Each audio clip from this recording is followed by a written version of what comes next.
నమస్కారం ఘంటారావానికి స్వాగతం ముందుగా ప్రధాన అంశాలు అమరావతి విషయంలో జగన్ జాతికి ద్రోహం చేశారన్న సీఎం అడ్డంకులన్నీ దాటుకొని రాజధాని పూర్తి చేస్తామని ఉద్ఘాటన రాష్ట్రంలో త్వరలోనే అమల్లోకి ఉచిత ఇసుక విధానం లోడింగ్ రవాణా ఛార్జీలపై కలెక్టర్ల అధ్యక్షతన కమిటీ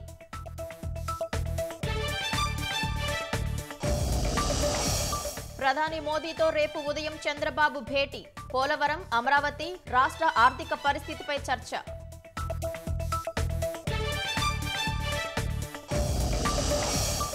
పిఠాపురంలో టెంపుల్ టూరిజాన్ని అభివృద్ధి చేస్తామన్న పవన్ ఉప్పాడ నుంచి కాకినాడ వరకు కోస్టల్ రోడ్డు నిర్మిస్తామని ప్రకటన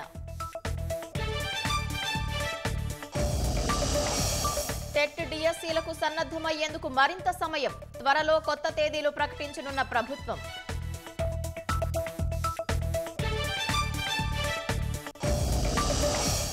రాష్ట్రంలో ఒకే రోజు 4 ఎత్తిపోతల్లో నీటి విడుదల కృష్ణా డెల్టాకు పరుగులు తీసిన పట్టిసీమ జలాలు